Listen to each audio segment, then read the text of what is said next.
کہ یعنی یہ ایک ایسا عجیب علاقہ ہے کہ وہاں کے بدو جو ہیں نا وہ بھی اس جگہ پر جانا پسند نہیں کرتے، اور یہاں کی ریت جو ہے وہ باریک صفوف کی طرح کی ہے،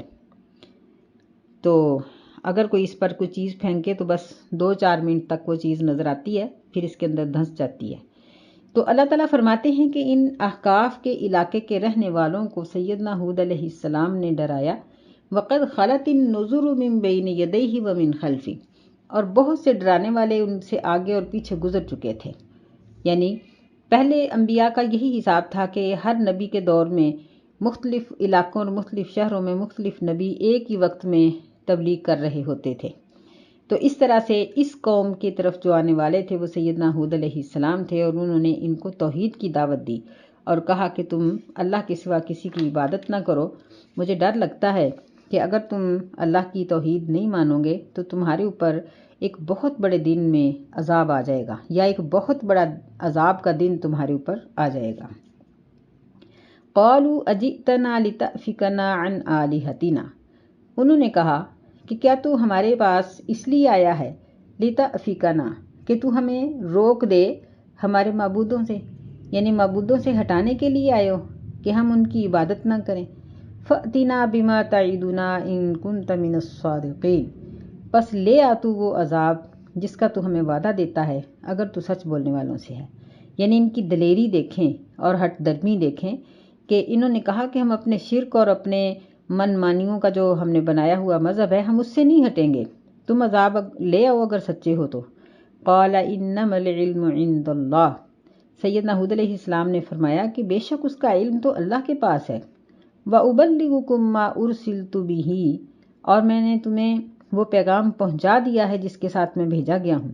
وَلَٰكِنِّي أَرَاكُمْ قَوْمًا تَجْهَلُونَ، اور لیکن میں دیکھ رہا ہوں کہ تم جاہل لوگ ہو، بڑی جاہل قوم ہو۔ یعنی انہوں نے بڑے افسوس کے ساتھ کہا کہ میں نے تو اپنا فریضہ ادا کر دیا ہے، لیکن میں دیکھتا ہوں کہ تم جاہل ہو اور تم اس بات کو مانو گے نہیں۔ فَلَمَّا رَأَوْهُ عَارِضًا مُسْتَقْبِلَ أَوْدِيَتِهِمْ، بس جب انہوں نے دیکھا کہ بادل متوجہ ہونے والا ہے، اودیاتہم، ان کی وادیوں کی طرف، یہ وادن کی جمع یعنی ان کی وادیوں کی طرف بادل بڑھ رہا ہے، قالوا ھذا عارض ممطرنا، تو انہوں نے کہا کہ یہ ایسا بادل ہے جو ہم پر بارش برسائے گا۔ یعنی اس جملے سے معلوم ہوتا ہے کہ ان کے اوپر قحط کی حالت تھی۔ تاریخ میں بھی یہ چیز لکھی ہے کہ یہ لوگ قحط زدہ ہو گئے، بارش ان پر نہیں برس رہی تھی، تو اس کے بعد انہوں نے یعنی ایک وقت ایسا بھی آیا کہ انہوں نے اپنا ایک وفد بیت اللہ کی طرف دعا کرنے کے لیے بھیجا، کیونکہ یہ لوگ سمجھتے تھے کہ بیت اللہ میں کی گئی دعا مقبول ہوتی ہے۔ لیکن ان کا جہالت کا اندازہ اس بات سے لگائیں کہ جو لوگ دعا کے لیے گئے تھے وہ بھی شراب کباب اور ناچ گانے والی لونڈیاں اور سب کچھ یہ چیزیں لے کر گئے تھے، اور رستے میں جگہ جگہ پہ پڑاؤ ڈالتے رہے اور یوں ہی موج مستی میں وقت گزارتے رہے، حتیٰ کہ مہینہ گزر گیا۔ تو جب مکہ کے قریب پہنچے تو کسی بوڑھے شخص نے قوم کی بدحالی پر شعر پڑھے، جس پر ان لوگوں کو یاد آیا کہ ہم کس مقصد کے لیے جا رہے ہیں، ہم تو قحط کے لیے دعا کرنے کے لیے جا رہے ہیں۔ اندازہ لگائیے ان کی جہالت کا۔ تو یہ وہاں سے جب دعا کر کے آئے تو قوم کو اس بات پر یقین تھا کہ اب بارش آ جائے گی، یعنی وہ اپنے گناہوں کو گناہ سمجھتے ہی نہیں تھے۔ بالکل وہی حالت جو آج کل ہماری ہو چکی ہے کہ ہم گناہ پہ گناہ کر رہے ہیں اور ہمیں پھر بھی اللہ تعالیٰ سے بڑی لمبی چوڑی امیدیں ہیں، اور اگر کوئی تکلیف آ جاتی ہے تو ہم اللہ پہ شکوہ کرتے ہیں۔ ایسے ہی یہ لوگ تھے، تو جب انہوں نے بادل امڑتے ہوئے دیکھے تو کہنے لگے کہ یہ تو بارش برسانے والے بادل ہیں۔ بعض واقعات میں، اسرائیلی روایات میں یہ چیز آتی ہے کہ جب انہوں نے دیکھا کہ بادل ایک علاقے کی طرف بڑھ رہے ہیں تو یہ لوگ اپنے بچوں کو اور سب کو لے کر اس بادل کے نیچے آ گئے کہ ہم وہاں جشن منائیں گے، بارش میں نہائیں گے اور بارش سے لطف اندوز ہوں گے۔ لیکن اللہ تعالیٰ کو کچھ اور ہی منظور تھا۔ فرمایا بل ہوا مستعجلتم بہ ریح فیہا عذاب علیم، کہ بلکہ یہ تو وہ عذاب ہے جس کو تم بہت جلدی مانگ رہے تھے، اس میں ہوا ہے اور دردناک قسم کا عذاب ہے۔ یعنی اللہ تعالیٰ نے اس میں سے ان کے اوپر آندھی اور طوفان مسلط کر دیا۔ تدمر کل شیء بامر ربھا، وہ ہلاک کر دے گا ہر چیز کو اپنے رب کے حکم سے۔ فَأَصْبَحُوا لَا يُرَىٰ إِلَّا مَسَاكِنُهُمْ، پس وہ صبح تک یعنی چند دنوں کے بعد وہ ایسے ہو گئے کہ نہیں دیکھے جاتے تھے مگر صرف ان کے مکان ہی۔ كَذَلِكَ نَجْزِي الْقَوْمَ الْمُجْرِمِينَ، اسی طرح ہم بدلہ دیتے ہیں مجرم قوم کو۔ تو دیکھنے میں اس آیت میں دو متضاد چیزیں ہیں۔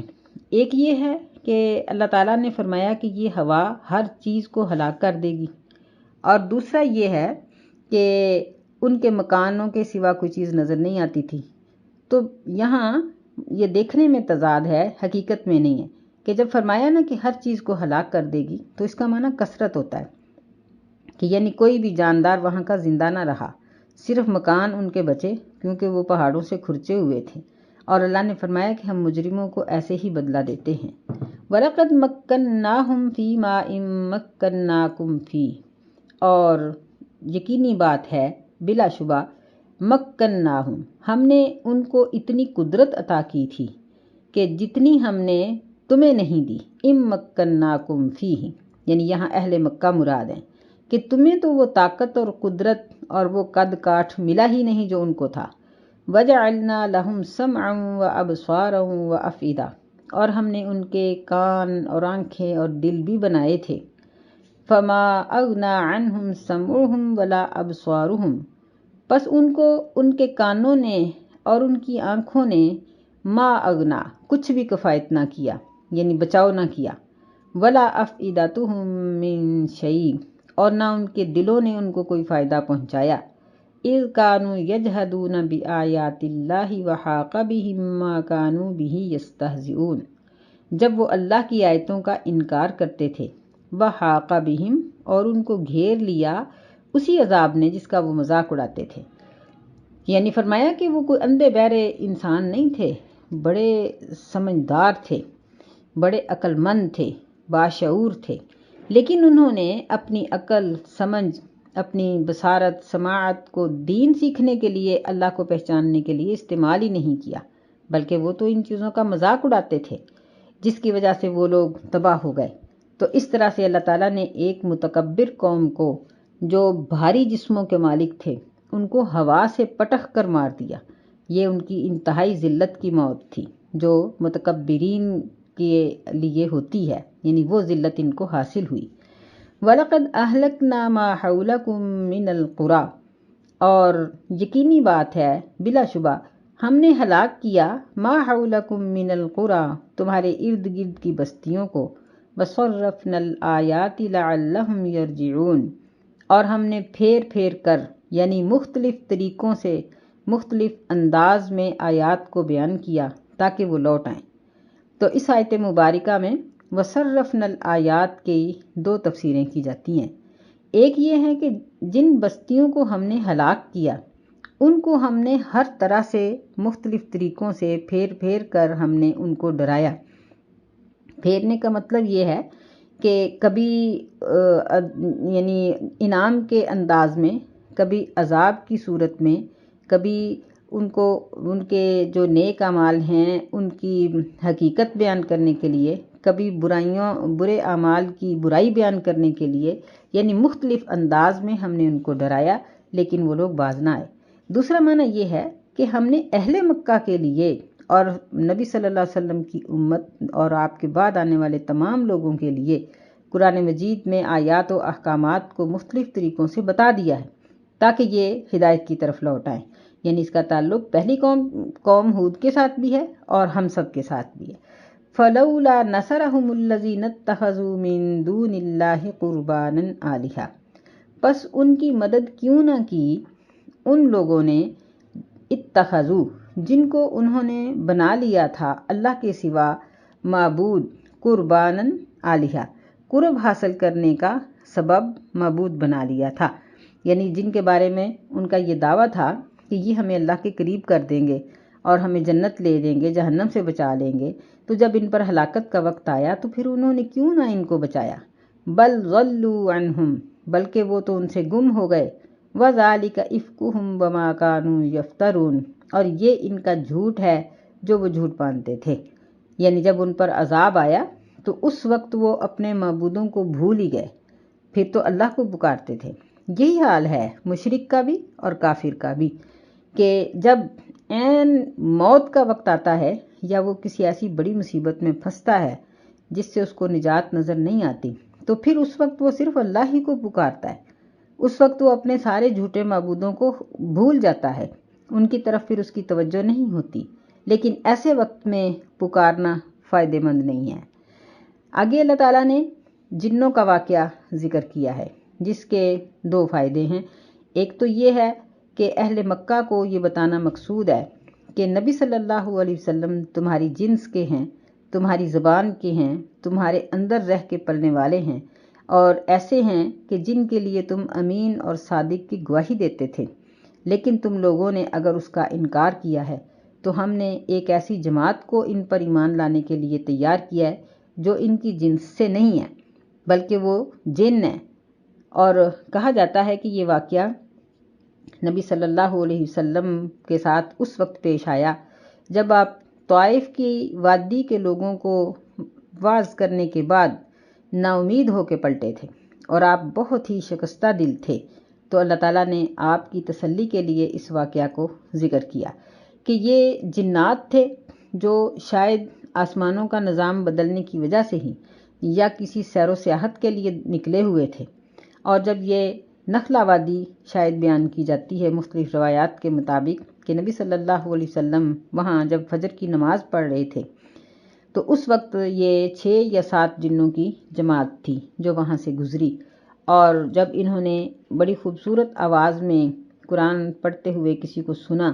تو یہ لوگ ٹھہر گئے۔ یہ سیدنا عبداللہ بن عباس رضی اللہ تعالیٰ عنہ کی روایت ہے۔ تو یہ لوگ رک گئے اور یہ سننے لگے کہ آخر یہ کون سی عبارت ہے یا کون سی بات ہے جو پڑھی جا رہی۔ جب انہوں نے سنا نبی صلی اللہ علیہ وسلم نے قرات کو ختم کر دیا تو پھر ان کو سمجھ آ گئی کہ یہ تو شاید وہ آخری کتاب ہے، کیونکہ ظاہر ہے کہ موسیٰ علیہ السلام کی جو کتاب تھی تورات، اس میں بھی اللہ تعالیٰ کے احکامات تھے، اور نبی صلی اللہ علیہ وسلم جو پڑھ رہے تھے وہ بھی اللہ کے احکامات تھے، اور خاص طور پر آپ نے سورۃ فاتحہ تو پڑھی جو پہلی تمام تعلیمات کا خلاصہ تھی۔ تو انہوں نے اس کو سنا تو پھر وہ مسلمان ہوئے۔ پھر اللہ تعالیٰ نے آپ کو اس چیز کی اطلاع بھی دی اور آپ نے ان جنوں کو یا جنوں نے آپ سے اس چیز کی اجازت طلب کی کہ آپ ہمیں اجازت دیجئے کہ ہم اپنے خاندان کے لوگوں کو ڈرائیں، تو پھر وہ وعظ و تبلیغ کے منصب پر فائز ہو گئے اور یہ تمام جن اپنے جن برادری کے اندر اللہ کے دین کی دعوت دیتے رہے۔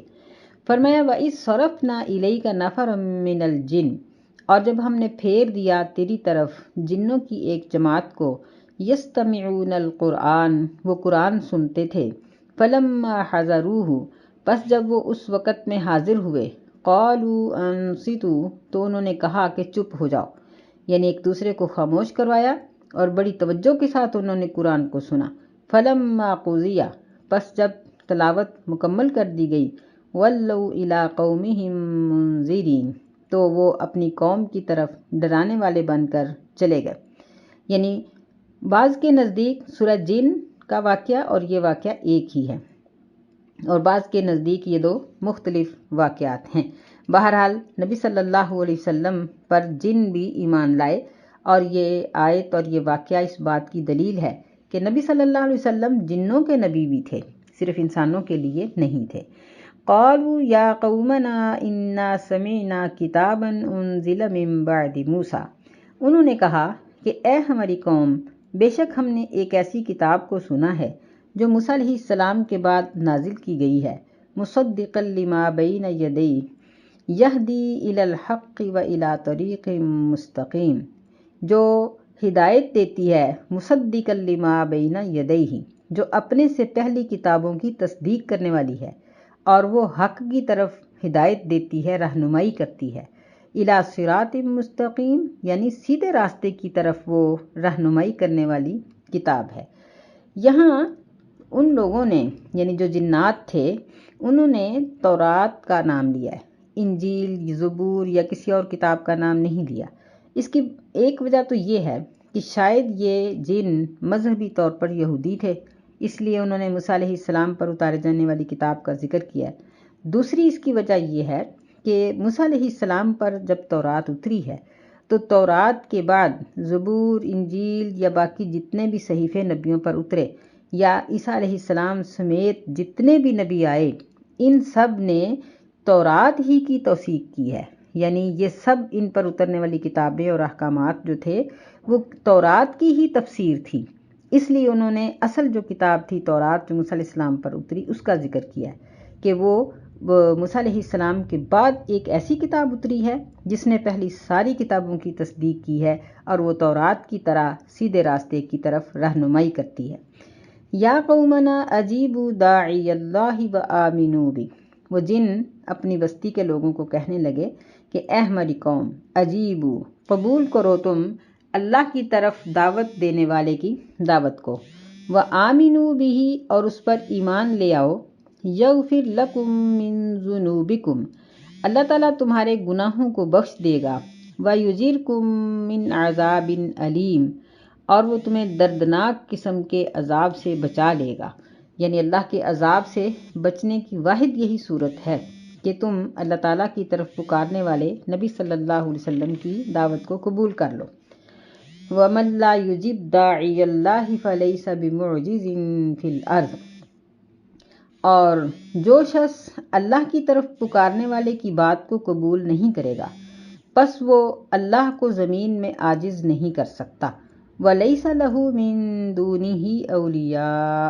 اور اس کے لیے اللہ کے سوا کوئی دوست بھی نہیں ہے۔ أُولَئِكَ فِي ضَلَالٍ مُبِينٍ، ایسے لوگ واضح قسم کی گمراہی میں ہیں، یعنی انہوں نے دعوت بھی دی اور نبی صلی اللہ علیہ وسلم پر ایمان لانے کی رغبت بھی دلائی اور انکار کرنے والے کے انجام سے بھی ڈرایا۔ اللہ تعالیٰ فرماتے ہیں اس واقعہ کے بعد، اولم یرو، کیا وہ نہیں دیکھتے، ان اللہ الذی خلق السماوات والارض، کہ بے شک اللہ تو وہ ذات ہے جس نے آسمانوں کو پیدا کیا، زمین کو پیدا کیا، ولم یعی بخلقہن، اور وہ ان کو پیدا کرنے سے تھکا نہیں، بقادر علی ان یحیی الموتى، اللہ تعالیٰ اس بات پر قادر ہے کہ وہ مردوں کو زندہ کرے، بلا، کیوں نہیں، انہ علی کل شیء قدیر، بے شک اللہ تعالیٰ ہر چیز پر قادر ہے۔ یہاں اللہ تعالیٰ کے نہ تھکنے کا تذکرہ اس لیے کیا کہ تورات جس میں ان لوگوں نے اپنی طرف سے بہت سی تبدیلیاں کر لیں اور وہ اپنی اصلی حالت پر قائم نہیں ہے، اس میں یہ بات لکھی ہے کہ جب اللہ تعالیٰ نے ارض و سماوات کو پیدا کیا اور آدم علیہ السلام کو پیدا کیا تو یہ سب کچھ پیدا کرنے کے بعد اللہ تعالیٰ تازہ دم ہوئے، تو تازہ دم ہونا یہ ظاہر بات ہے کہ تھکاوٹ کے بعد ہوتا ہے، تو اللہ تعالیٰ نے یہاں اس بات کی نفی کی، فرمایا کہ اللہ ان تمام چیزوں کی تخلیق کے بعد ہرگز نہیں تھکا۔ وَيَوْمَ يُعْرَضُ الَّذِينَ كَفَرُوا عَلَى النَّارِ، یہاں یعنی وہ ان کے ایک اعتراض کا جواب پچھلی آیت میں دیا اور یہاں اللہ تعالیٰ ان کے دوسرے اعتراض کا جواب دے رہے ہیں، فرمایا کہ اور جس دن کافر پیش کیے جائیں گے آگ پر، الیس ھذا بالحق، اللہ تعالیٰ فرمائیں گے کہ کیا یہ حق نہیں ہے، قالوا بلا، کہیں گے کہ کیوں نہیں، وربنا، ہمارے رب کی قسم، قال فذوقوا العذاب بما کنتم تکفرون، تو اللہ تعالیٰ فرمائیں گے کہ پس عذاب کو چکھو اس وجہ سے کہ تم کفر کرتے تھے، یعنی کفار موت کے بعد کی زندگی کو نہیں مانتے، تو اللہ تعالیٰ نے یہاں ان کو بتایا کہ جب تم جہنم پر کھڑے ہوگے تمہیں وہاں کھڑا کیا جائے گا اور اس وقت تم اس کی حقیقت کو تسلیم کرو گے، لیکن وہاں تسلیم کرنا کسی فائدے میں نہیں ہوگا، یعنی ہمیں اس سے معلوم ہوا کہ قیامت کے دن کا اٹھنا، حساب و کتاب دینا اور اپنے گناہوں کی سزا پانا یہ برحق ہے۔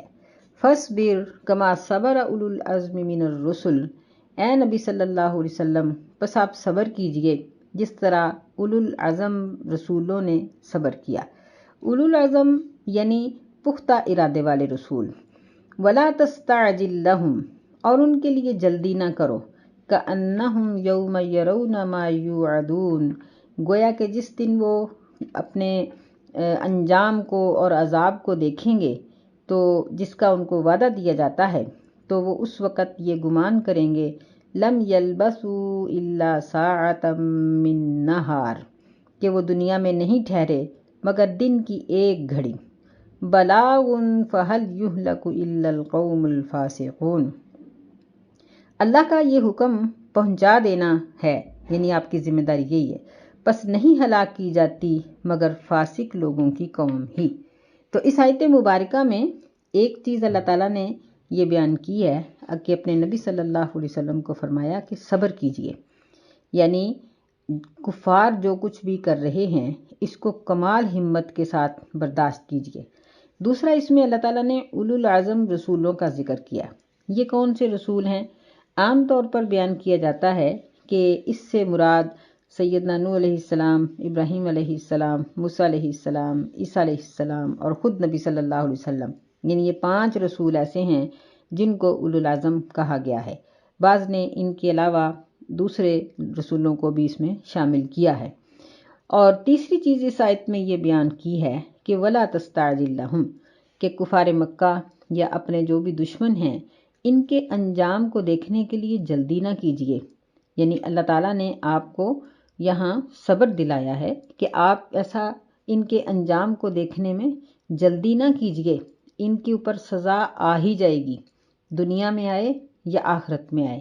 پھر چوتھی چیز اللہ تعالیٰ نے اس آیت میں یہ بیان کی ہے کہ جس دن ان لوگوں کو جہنم کے اوپر پیش کیا جائے گا یا موت کے بعد یہ اپنے عذاب کو دیکھیں گے تو اس وقت یہ اس چیز کو محسوس کریں گے کہ گویا دنیا کی زندگی ایک گھڑی ہی تھی۔ ایسے ہی ہوتا ہے، انسان ہمیشہ صحت مند رہتا ہے لیکن جب بیمار ہو تو اس وقت صحت ایک خواب نظر آتا ہے۔ تو ایسے ہی آخرت کے عذاب کو دیکھ کر انسان کو دنیا کی زندگی ایک خواب نظر آئے گی۔ 5ویں چیز اس آیت میں یہ بیان کی گئی ہے بلاغ، کہ نبی صلی اللہ علیہ وسلم کو فرمایا کہ آپ کا کام پہنچا دینا ہے، یعنی نبی صلی اللہ علیہ وسلم سمیت ہر داعی اور آپ کے بعد جتنے بھی لوگ دین کو پھیلانے والے ہیں ان کا فریضہ صرف پہنچا دینا ہے۔ اگر کوئی شخص سن کر عمل نہیں کرتا تو اس کا جرم اس کے سر پر ہے، پہنچانے والے کے سر پر نہیں ہے۔ فَهَلْ يُهْلَكُ إِلَّا الْقَوْمُ الْفَاسِقُونَ۔ چھٹی چیز اس آیت میں یہ بیان کی گئی ہے کہ جو فاسق قوم ہوتی ہے وہی ہلاک کی جاتی ہے، جو نیک لوگ ہیں ان کو اللہ تعالیٰ اپنے عذاب سے اور اپنے غصے سے ہلاک نہیں کرتے، بلکہ وہ زندگی میں بھی اللہ کی طرف سے تسکین پاتے ہیں، ان کی موت بھی تسکین کی حالت میں آتی ہے، ان کی قبر، ان کے حشر میں بھی اللہ تعالیٰ ان کا پورا ساتھ دیتا ہے۔ اللہ کے فرشتے ان کو اطمینان دلانے کے لیے، سکون اور حوصلہ دلانے کے لیے ان کے ساتھ ہوتے ہیں۔ اللہ تعالیٰ سے دعا ہے کہ اللہ ہمیں ایسے لوگوں میں شامل فرمائے جن پر اللہ راضی ہے اور جن کو فرشتے کہیں گے کہ نحن اولیاؤکم فی الحیات الدنیا وفی الآخرہ، کہ ہم تمہارے دوست ہیں دنیا میں بھی اور آخرت میں بھی۔ اللہ تعالیٰ ہمیں دنیا میں بھی اور آخرت میں بھی نیک لوگوں کا ساتھ عطا فرمائے، آمین۔ السلام علیکم ورحمۃ اللہ وبرکاتہ۔